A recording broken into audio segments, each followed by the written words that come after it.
Bem, ontem, depois de muitos anos, eu experimentei falar num evento de uma empresa. Ontem, Júnior estava lá também, meu parceiro Júnior, Paulinho, companheiro de longas datas. É um desafio muito grande, porque as pessoas que vão para um evento como aquele vão para ouvir outras coisas, né? E não vão ouvir, querendo ouvir, eu presumo, penso, a palavra que vem de Deus, né? As pessoas vão com outras perspectivas, né? Mas, não, você também estava lá.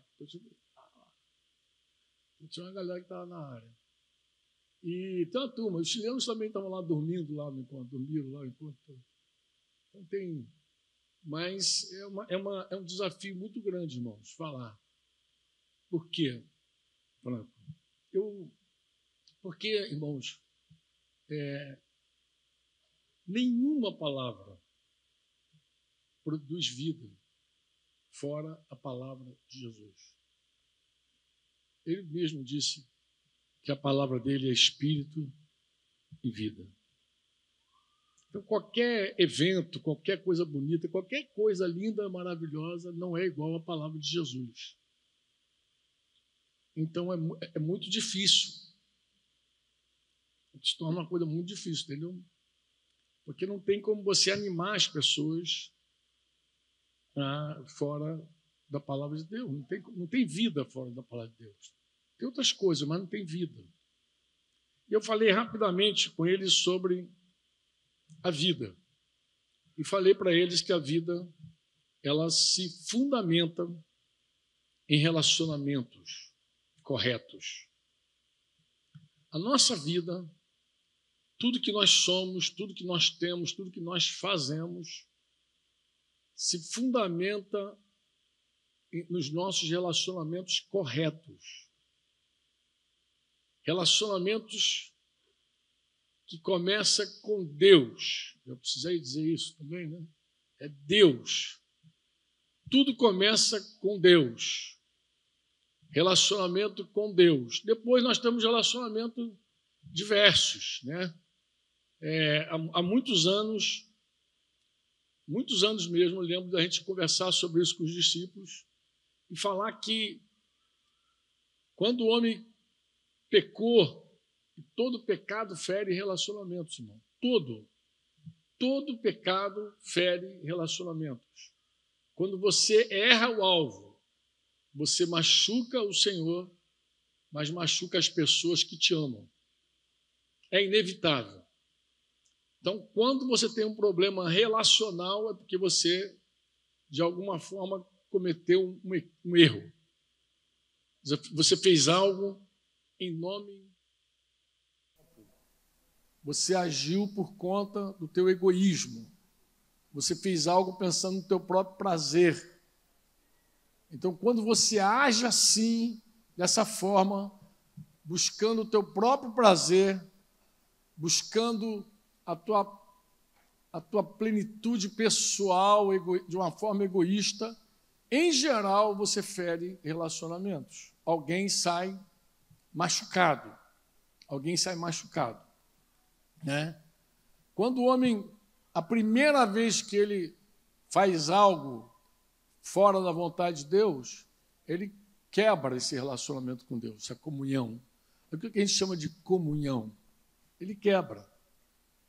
E quando ele quebra, ele não tem apenas um problema teológico, ele não perde só a referência de Deus. Ele não deixa apenas a conexão com Deus, ele se desconecta por inteiro, ele se desconjunta. Como assim, Franco? Ele cria um problema psicológico, ele passa a ter uma crise pessoal, ele já não sabe quem é ele mais, né? Ele já não sabe quem é ele.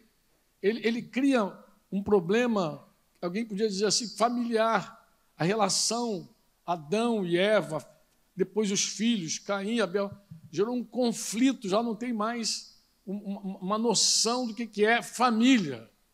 Tanto que a primeira família, a primeira história que a gente ouve de uma família, tem um homicídio no meio da família. Então, perde completamente noção da família. Também a gente vê que tem um problema sociológico. A gente percebe que aquela comunidade, aquela sociedade que nasce a partir daquela família, ela se afunda, mergulha naquilo que a Bíblia diz que é violência, né? A terra estava cheia de violência. Parece que Caim multiplicou a violência dele no meio dos seus descendentes. E aí, por que não dizer que quando nós não temos conexão com Deus, nós temos até um problema ecológico? Por quê? Porque a nossa relação com a criação também é péssima. A gente se desconecta por inteiro. E como é que a gente restaura isso? Os irmãos hoje com a música pregaram aqui, né? Pregaram com toda a liberdade o Evangelho, porque esse é o Evangelho. Essa é a notícia de que ele morreu e ressuscitou. Ele está vivo. E porque ele vive, nós podemos crer no amanhã. E por causa desse sacrifício de Jesus, dessa morte e dessa ressurreição de Cristo, a nossa comunhão com Deus ela pode retornar. Mas eu falei ontem também que a forma como a gente vê a vida, e é muito interessante que em eventos como esse se fala muito sobre sonhos. E parece que a gente vive dormindo, né? Mas deixa eu dizer uma coisa para vocês que são de evento e que gostam, que são empresários, são empreendedores. Deixa eu dizer algo para ti. Sonho e visão é a mesma coisa. Só que você sonha quando está dormindo, você tem visão quando está acordado. Então a gente não sonha acordado, a gente sonha dormindo. Quando a gente está acordado, a gente tem visões, a gente tem anseios, a gente vê as coisas, né? A gente tem visão. E tudo que a gente vê, e é muito bom ter visões, os jovens sonharão os vossos. Vocês nem lembram desse texto de Joel, né? Misericórdia. Vamos lá, os jovens terão o quê? Fala com força, não tomou café hoje não, eu sei que tem gente jejuando, glória a Deus por isso. Os jovens terão e os velhos sonharão, né? O velho está mais cansado, quando ele fecha o olhinho, Deus fala com ele. Mas, quando você é jovem, você tem visão. Você vê, mas a maneira como a gente vê está muito relacionado com o que nós cremos. E expliquei rapidamente a eles sobre isso. Por exemplo, um período da minha vida, eu não cria em Jesus, não tinha revelação de Jesus. E por conta disso, eu tinha um estilo de vida dirigido por essa incredulidade. Por não crer em Jesus, eu crio em quê? Eu cria em qualquer coisa. E alguém disse, você pensava por si mesmo. Isso não é verdade, irmãos. Infelizmente, essa declaração que você pensa por si mesmo, ela é fake, totalmente fake. Nós somos resultados do que nós ouvimos desde a infância. Nossos pais falaram, nossos avós disseram, e fomos aprendendo coisas que fomos ouvindo, depois fomos para a escola, nossos professores falaram, e não só ensinavam matemática, português, geografia, na época tinha moral e cívica, estudo social, não ensinava só isso, nossos professores também ensinavam sobre a vida, eles falavam, eles tinham posição, eles tinham visão da vida, e eles de alguma forma comunicavam a visão da vida a nós. E se alguém depois cursou faculdade na incredulidade, seguiu ouvindo pessoas, ouvindo notícias, assistindo televisão, filme, livros, e vai entrando e você vai... O que você acolher como verdade, você vai passar a ver a vida daquele jeito.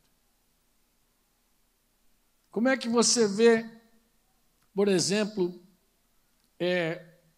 o casamento? A família, né? O que você pensa? Está relacionado com tudo que você acredita. Como é que você vê a família, a igreja? E pensamento de igreja está ligado com tudo que você ouviu. Eu estava explicando, claro que eu não falei com todos esses detalhes ontem, mas eu falei para ele assim, ó, um período da minha vida eu era incrédulo, andei de um jeito. Aí um dia eu tive uma experiência com Jesus, e Jesus se tornou meu Salvador. Quem recebeu Jesus como Salvador aqui? E eu fiquei alguns anos onde Jesus era apenas o meu e era só meu Salvador. E isso nunca me descentralizou. Ou seja, quando Jesus entrou na minha vida, era o meu Salvador, ele entrou, realmente foi uma bênção. Ele estendeu as mãos para mim e me tirou do buraco de lama que eu vivia. Mas eu continuei sentado no trono da minha vida. Não mudou muita coisa, não. Quer dizer, mudou no que diz respeito a sair daquela condição desgraçada para uma situação melhor. Agora eu tinha um Deus, amém? Podia falar com ele. Mas um dia, 5 anos depois, Jesus se tornou meu Senhor também. Eu tive uma outra percepção de Jesus. Ele não era mais apenas um Salvador que estendeu as mãos para mim e me tirou do buraco. Ele era aquele que senta no trono e governa e diz como eu devo viver. Aí o que aconteceu? Outro giro, outra revolução. Por quê? Porque aí eu não conversava mais com Jesus como Jesus me dando ideias para sair do buraco. Eu entendia que Jesus falava e ordenava a minha vida. Era o dono da minha vida. Era o Senhor da minha vida. Para mim foi quase uma outra conversão. Não sei para você, se você experimentou isso um dia. Para mim foi quase uma conversão. Parece que eu nasci de novo, 2 vezes.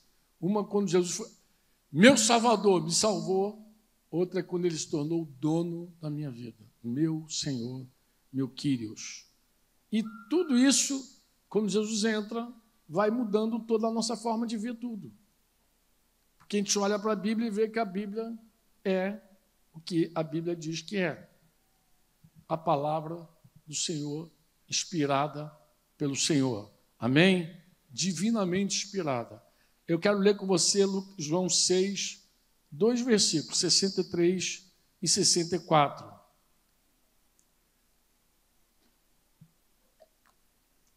Por que esses versículos são tão importantes, Franco? O Espírito, Jesus falando, Jesus discursando para um grupo de pessoas, e foi um discurso difícil, por quê? Porque as pessoas que ouviram Jesus nesse dia não gostaram. Elas abandonaram Jesus. Elas saíram e meteram o pé. Jesus começou a falar e a multidão começou a ir embora. Não era o dia do milagre do pão, porque quando tinha milagre do pão eles ficavam. Foi o próprio Cristo que disse isso. Vocês me seguem não pelo que eu falo, mas por causa dos milagres. É como hoje. Tem um monte de gente hoje que se relaciona com Deus porque quer receber de Deus. E não está disposta, inclusive, a ouvir o que Deus tem.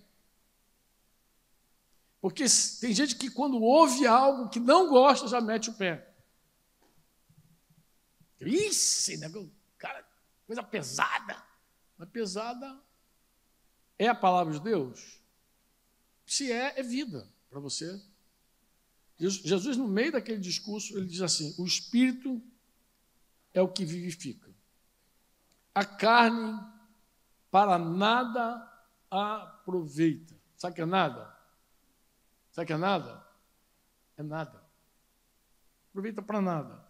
As palavras que eu lhes tenho falado são espírito e são vida. Mas há descrentes entre vocês. Há descrentes. Ora, Jesus sabia desde o princípio quais eram os descrentes e, inclusive, sabia também que ele identificava esse pessoal que não cria e também quem iria traí-lo. Ele já sabia. Jesus não foi pego de surpresa.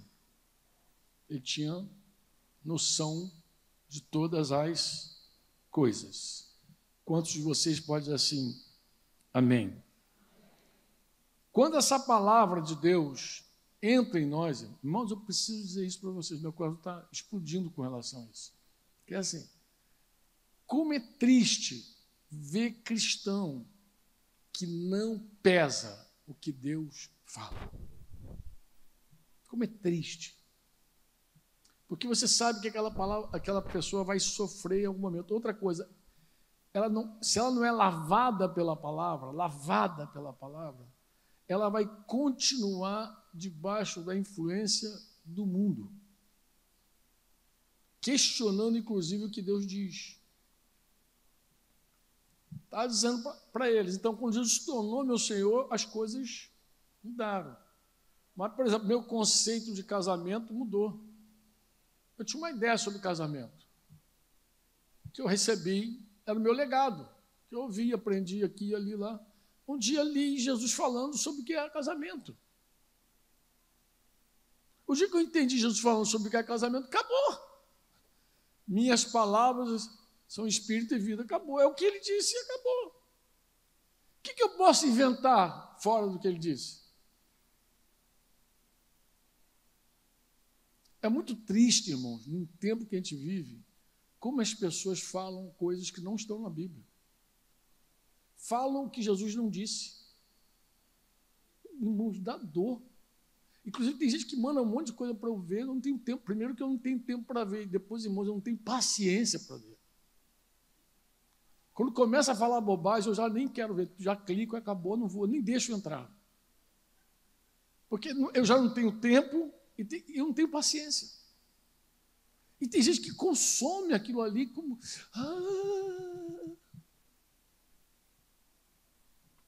Nossa visão de família, sexo, igreja, dinheiro, tempo, trabalho. Eu fiz uma pergunta ontem para eles, lá, pessoal daquele evento. Eu fiz várias perguntas, na verdade. Na verdade, eu fui para lá só para fazer pergunta. Eu fiz um monte de perguntas e espero que alguns tenham refletido sobre as minhas perguntas. Alguns até me procuraram depois lá no intervalo do almoço para conversar, mas eu espero que de verdade eles tenham compreendido. Mas eu fiz várias perguntas. Mas uma coisa que eu citei assim, por exemplo, o tema ali era empreendimento, era trabalho. Falei, qual a relação que você tem entre dinheiro e trabalho? Como é que você conjuga? Como é que você convive? Porque isso fala de relacionamento. Como é que você se relaciona com dinheiro e trabalho, por exemplo? Bem, o mundo diz para você que você tem que trabalhar para ter dinheiro. Como se o dinheiro fosse o fim. Quando você se relaciona com Jesus, você vai aprender outra coisa, que dinheiro não é o fim, não é o objetivo do dinheiro. Ele é a consequência. Você ama o que faz, e porque você ama o que faz, você ganha dinheiro. É diferente de eu faço para ganhar. É diferente, eu ganho porque faço. Deu para entender ou não? Assim, ó, quando você ama o que faz e trabalha com afinco e dedicação, o resultado disso é prosperidade. O dinheiro vai vir, pô. Porque você ama aquilo que você faz. A pior coisa que tem é você não amar o que faz e fazer só por dinheiro. Inclusive, pessoas assim são infelizes, porque só trabalham por dinheiro. Tem gente que abraça profissões que não tem nada a ver com ela. Quando você vê o desenho dela, tem gente, por exemplo, citei para uma senhora lá no intervalo, eu falei, querida, por exemplo, eu dei um exemplo para ela, imagina um dentista. O dentista é uma pessoa que trabalha, em geral, só ali focado no seu paciente. Mas, às vezes, você é um tipo de gente que não funciona sozinho, tu funciona em equipe. Desde criança, tu gosta de tumulto. Tu gosta de trabalhar com gente, tu funciona bem em equipe, não só. Você imagina uma pessoa que ama equipe trabalhar a vida inteira só.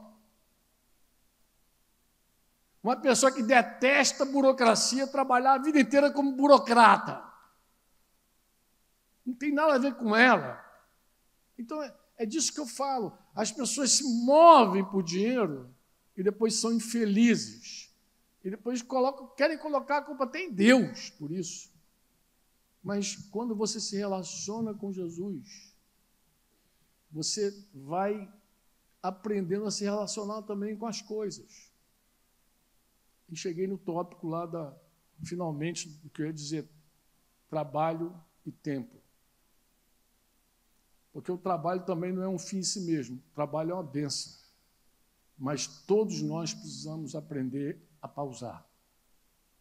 Quebrar a rotina é uma bênção. Pausar é de Deus. Parar para refletir, para ouvir, para buscar o Senhor é bênção. Amém? Não busque trabalhar para ter dinheiro. Deixe que o dinheiro seja de consequência daquilo que você ama fazer. Vai por esse caminho e depois você me fala. Ah, mas Franco, eu já estou idosa. Até uma senhora que me procurou já está idosa. Vai se aposentar agora no ministério desse aí. Eu falei, querida, ainda há tempo de recomeçar. Sempre há tempo. Né? Essa história de que já estou velho. Não, sempre há tempo. Sempre há tempo de fazer algo realmente que vai glorificar a Deus, que vai te fazer bem, inclusive. Amém? Você diz amém ou não? Eu não quero parar aqui, eu quero dar um ponto com você para dizer o seguinte. Quando nós erramos o alvo, nós ferimos todos os relacionamentos. Quando eu me afino com Deus, eu vou ajustando todos os meus relacionamentos. Mas quando eu me complico com Deus, meus relacionamentos vão deteriorando também. Mesmo depois de começar a caminhada com Jesus, isso é possível. E Deus, deixa eu te falar algo, vê se entra. Deus não tolera, não aceita que nós vivamos uma vida de coração fechado para as pessoas. Acorda. Acorda. Eu vou ler um texto contigo aqui, pequenininho, mas ele talvez te responda, ou melhor, me respalde, né, exatamente essa frase que eu estou falando. Quando João escreve a sua carta, 1 João 3, a primeira carta de João 3, no versículo 16, ele vai falar sobre o mistério, que é outro problema, né, para o mundo, né?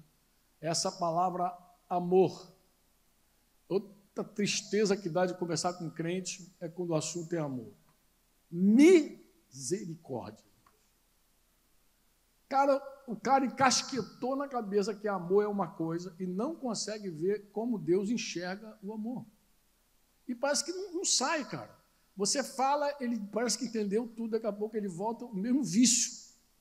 Acha que amor é aquela babação, acha que amor é aquele negócio, sei lá, altruísmo, acha que amor é altruísmo, tem que dar, é a misericórdia, socorro, vai confundindo tudo. Tudo. Mas o amor, fundamentalmente, aqui quem está explicando é João. O apóstolo do amor. É o que mais fala sobre o amor, desde o princípio. No Evangelho e nas cartas. Ele vai dizer assim, ó, nisto conhecemos o amor. Se você tem dúvida sobre o amor, se você não sabe o que é amor, olha para a Bíblia. Ele vai dizer, nisto conhecemos o amor. E ele dá uma aula simples. Ele diz uma coisa simples. Ele diz assim, olha para a cruz. Nisto conhecemos o amor. E como? Que Cristo fez o quê? Deu a sua vida por quem? Portanto, também nós devemos o quê? Dar a nossa vida pelos não é babar os irmãos. É dar a vida por eles. Dar a vida por eles não é dar a vida para eles. Sabe aquela mulher apaixonada? Minha vida é tua. Não, não fala assim, não quero não. Se falar, tu fala, não, minha filha, dá para Deus tua vida. Porque eu nem sei o que vou fazer com a tua vida, vou desgraçar a tua vida. Eu não sei o que fazer com a tua vida, mas Jesus, tudo que está na mão dele, ele sabe o que faz. Você coloca um pãozinho na mão dele, ele multiplica e alimenta uma multidão. Amém? Então, não tenha que ser, vai dar a minha vida. Eu já falei, esses encontros de casais que tem essas declarações fajuta. Eu não vivo sem você. Misericórdia. Eu não aguento, irmão. Como que não vive? Vive sim. Inclusive, se ficar viúvo, é capaz até de casar de novo. Então, como não vive? Claro que vive. Você não vive sem Deus, porque a tua vida, a substância, a essência da tua vida é o Senhor. Ele, eu te falo, a hora que você perdê-lo, você é uma morta-viva. Você é um morto-vivo, um zumbi. Quando a vida de Deus se esvai de você, acabou você. Você só tem casca.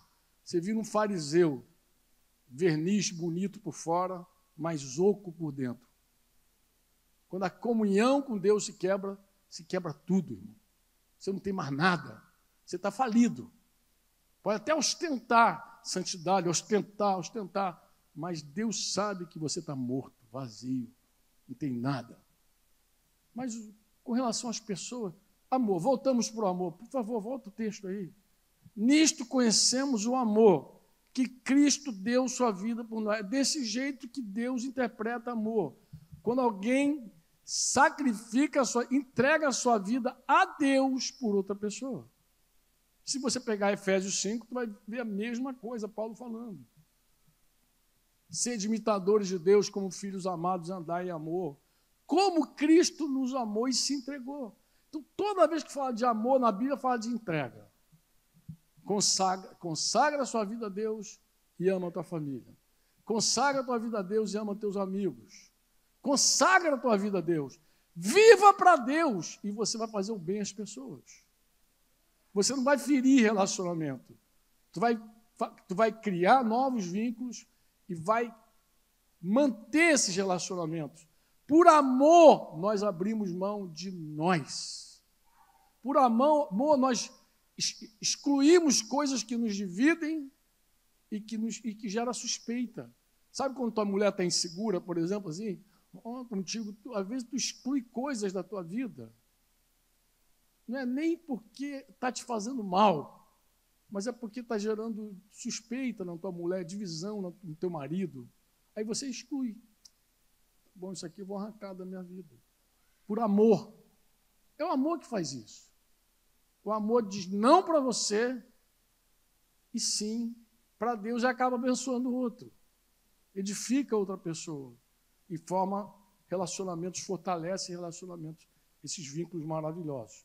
Olha o versículo 17 desse capítulo 3. Ora, se alguém possui recursos deste mundo e vê seu irmão passar necessidade, ele quer dar um exemplo prático do amor. E ele vai dar um exemplo, esse exemplo aí. Você tem recursos desse mundo, você vê teu irmão passar necessidade, o que você faz? Oi? Não, pode acontecer de você fechar o coração para a pessoa. Ah, que isso? Várias maneiras. Já aconteceu isso comigo, acho que aconteceu contigo também. De você achar que a pessoa administrou mal o que tinha, achar que a pessoa soberba tem que passar mesmo deserto, tem que voltar igual o filho pródigo com fome. Sei que depois vai virar meme, os caras filmam, fotografam. Sei desse troço todo, mas eu não me suporto. Eu sou meio teatral, desculpa, irmão. Mas eu estou imaginando o filho pródigo voltando, porque a gente diz assim, não, tem que passar necessidade, aí vai arrebentando. Mas o grande problema é o seguinte, irmão.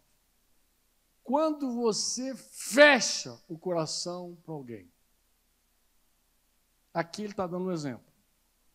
Se você fechar o coração para essa pessoa, qual é a pergunta que João faz? Qual é a pergunta que ele faz? Como pode permanecer nele o amor de Deus? Aí você fala, Franco, o que tem a ver uma coisa com a outra? É porque o amor é derramado em nossos corações pelo Espírito Santo, Romanos 5,5. O amor que está em nós, ele foi derramado pelo Espírito Santo nos nossos corações. Então, o amor veio para o nosso coração, pimba. Aí o que a gente faz? Fecha o coração.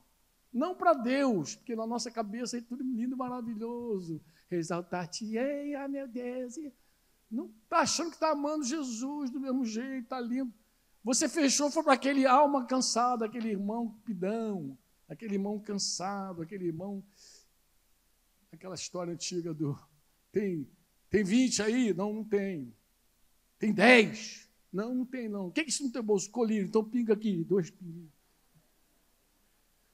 Aquele irmão que pede tudo, aí você, não, esse cara é um pidão, não quero.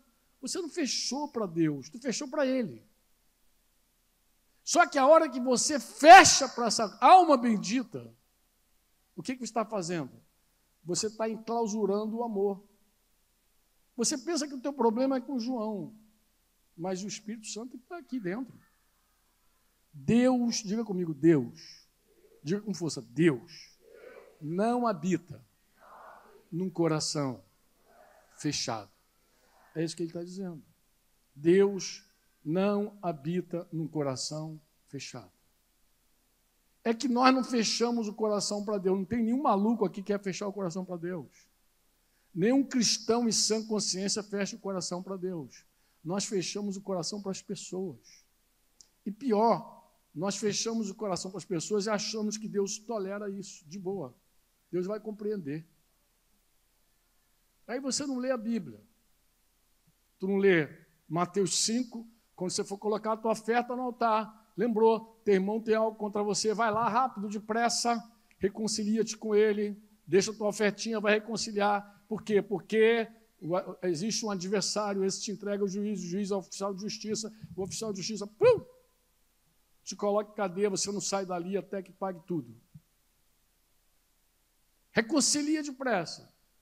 Por quê? Porque teu irmão é mais importante que teu culto, teu irmão é mais importante que tua oferta, tua música, teu irmão é mais importante que tudo. Então o cara fica lá no altarzinho dele, lá em casa, ah, meu Deus, maravilhoso, o coração fechado para o irmão, ele acha que está fluindo, isso é uma coisa aí, irmão, tola. Você não conhece o Senhor e a Bíblia. Isso vai te secando, isso vai te adoecendo, isso vai te gerar um câncer na tua vida, isso vai te matando e você não dá conta. Não é possível isso. Ah, irmão, mas só tem esse texto. Não, tem vários textos, irmãos. Mateus 18, aí é o contrário. Se teu irmão pecar contra ti, vai arguí-lo entre você, ele só e tá. Você já sabe a história, leva a testemunha, leva a igreja. Em suma, quantas vezes eu devo perdoar, Senhor? Aí, poxa, 7 vezes está bom, não. Capítulo 18 todo. Versículo 34, se não me engano, do capítulo 18, pode colocar, não tenho memória, mas eu acho que é o versículo 34, mas os versículos anteriores começa aquela parábola do cobrador, do credor incompassivo. Mas o versículo 34 é a sentença que Deus dá para aquela pessoa que não perdoa do coração, do íntimo. Indignando-se, o Senhor entregou aquele servo aos carrascos, até que lhe pagasse toda... O que eu tenho com isso, Franco? É só ler o 35. O 35 é assim também. Assim também o meu Pai, que está no céu, fará com vocês, se do íntimo não perdoarem cada um o seu irmão. Aí tu vai lá para o psicólogo, vai gastar teu dinheirinho lá com ele, vai para o psiquiatra, aí vai tomar um remedinho, aí vai ficar querendo combater os sintomas dos carrascos. Mas abrir o coração para o irmão, não. Aí fica essa coisa tensa. Tu acha que Deus planejou você para isso? Deus te chamou para isso? Para ficar atormentado pelos verdugos, pelos carrascos? Mas, Franco, tu não sabe o que essa pessoa me fez. Bem, eu não sei o que essa pessoa te fez, mas também não sei os teus pecados contra Deus. E o que Deus está dizendo, que assim como Ele perdoou você de todas as suas dívidas, você tem agora a obrigação, por amor, por causa do amor que mora em você, de perdoar teu irmão. É desse jeito. Acabou aqui? Não. Tu vai lá em Tiago 5, Tiago diz, não se queixe uns dos outros, porque o juiz está às portas. O juiz está à porta. É juiz, não julga. Julga mesmo. E acabou aqui? Não. Tem 1 Coríntios 11, irmão. Paulo diz que a ceia do Senhor, que eles estavam tomando, não era a ceia do Senhor. Tinha pão, tinha vinho, mas não tinha ceia. Por quê? Porque estavam divididos, brigando. E aí Paulo diz uma coisa que quase ninguém lê, todo mundo pula. Por isso que no meio de vocês tem gente fraca, tem gente doente, e tem até aqueles que já foram. Partiu. Mas por quê? Por causa de coração fechado. Para o irmão, para a irmã, talvez alguém da tua família. Porque Deus é amor. Foi com esse Deus que você se associou quando abraçou Jesus. A tua comunhão é com Ele. Quantos me entendem? A tua comunhão é com Ele. Quando você ouviu o Evangelho, está lá em 1 João, capítulo 1 também. Quando você ouviu o Evangelho, pode ir lá ver. Versículo, capítulo 1. Logo quando João começa a sua carta, ele vai dizer que a comunhão que você entrou, essa é com Deus. Você se associou com Deus, você entrou numa unidade com Deus. É por isso que Jesus tem que ser o Senhor. Porque se Ele não for o Senhor, a vontade dEle nunca é feita. Vai ser sempre a tua. Mas eu não estou com vontade, eu não sinto, eu não estou pronto. Misericórdia, irmão! Misericórdia! Não tem outra palavra para não ser misericórdia. Como? Se Jesus é o nosso Senhor. Qual é a palavra dele para nós? Reconcilia-te depressa enquanto está no caminho, pô. Isso tem consequências graves. Feriu alguém, restaura. Foi ferido, restaura. É simples assim. Aí fica espiritualizando a ferida ali, ressentindo a mesma, sentindo de novo. Aí vê a pessoa, baixa a cara, aí muda, não vou mudar de congregação, aqui não dá. Meu, tu pode ir para qualquer canto. O teu problema não é com essa pessoa, o teu problema é com Deus. É com Deus. Se arrepende, em nome de Jesus. Se arrepende. O teu problema é com o Espírito Santo que mora em você e que Ele é amor. Deus não tem amor, Deus é. Deus é amor. Ele habita em você, vem estar no teu coração. E se você abrir teu coração, amado, aí o amor flui.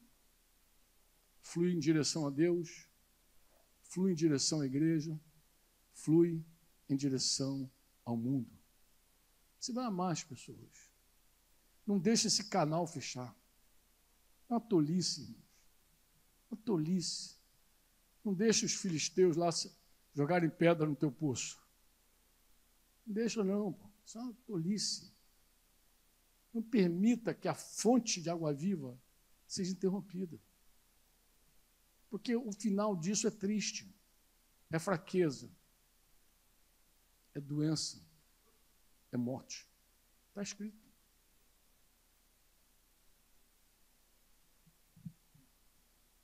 Amém? Se amém, salmei assim, mas... Você concorda? Mas é a palavra. O que eu estou lendo aqui para você é a palavra. Eu quero terminar. É que eu não sei aqui se eu deveria ou não. Estou aqui num dilema aqui santo. Se eu deveria ou não deixar com você de forma... Talvez seja essa melhor maneira. Terminar com esse versículo de 1 Coríntios 11, versículo 30. É uma advertência de Paulo. para a inimizade, animosidade que existia no meio daquela igreja. No meio da igreja, irmão. Não é no meio do mundo, não. É na igreja. É por isso que há entre vocês muitos fracos e doentes, e não poucos que dormem. Você sabe qual a minha maior inquietação com relação a isso? Eu vou dizer qual é. É que termino mesmo. É assim, quando a gente chama os doentes dessa igreja para orar, parece que a metade está doente. Eu nunca vi tanta gente doente.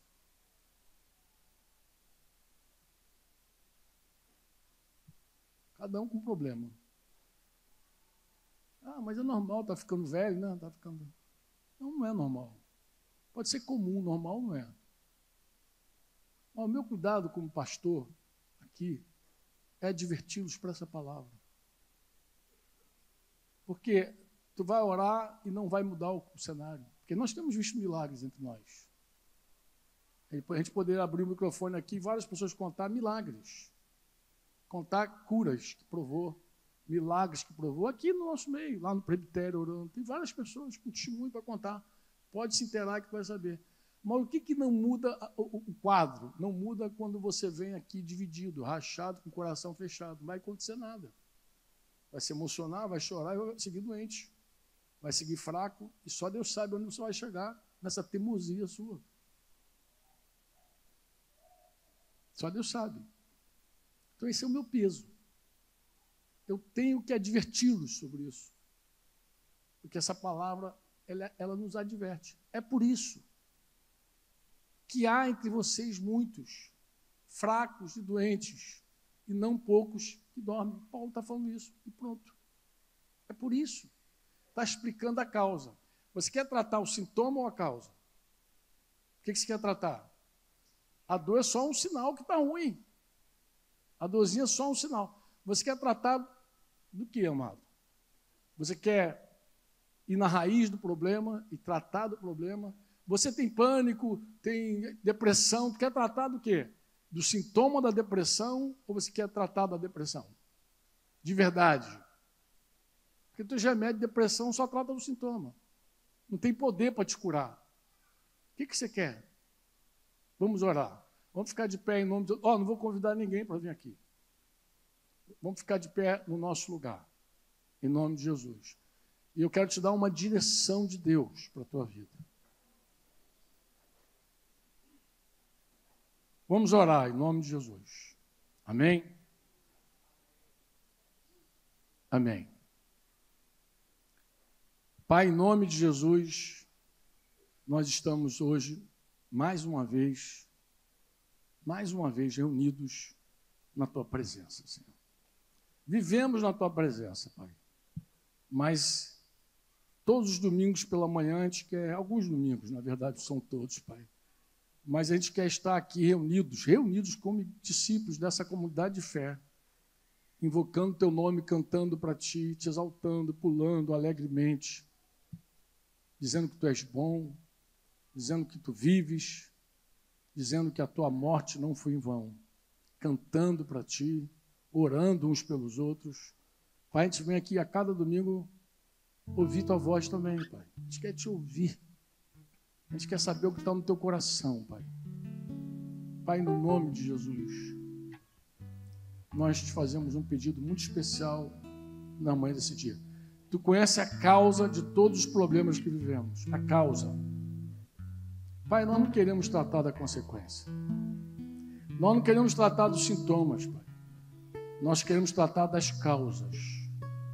Nós queremos ter uma comunhão plena contigo e assim também com todos os nossos amados, Senhor. Nós queremos estar bem com a nossa casa, com a nossa família, com os nossos filhos, esposas, maridos, Senhor. Queremos estar bem no nosso trabalho, nos relacionamentos profissionais, Pai, na escola, em todo lugar a gente quer se relacionar corretamente, especialmente no meio da Tua igreja. Queremos ter vínculos fortes de amor. Queremos, Senhor, milagre da vida fluindo entre nós, Senhor. Nós queremos que o Teu sangue corra entre nós, Senhor. que ele flua no nosso meio, Pai. No nome de Jesus, Pai, nós nos abrimos, Senhor, para a Tua vontade, para o Teu senhorio. E, Pai, em especial, eu te rogo que se alguém entrou nesse lugar, Senhor, e está com o coração fechado, sufocando o Teu amor aí dentro, Pai, que hoje seja um dia milagroso, Pai. Dá força, dá coragem a esse irmão ou a essa irmã, Pai, para que eles possam sair desse lugar decididos a resolverem essa questão, a escancararem o coração para quem fecharam. É a nossa oração, Pai. Se algum relacionamento aqui foi quebrado, restaura. Se tem alguma coisa te machucando, restaura, Pai.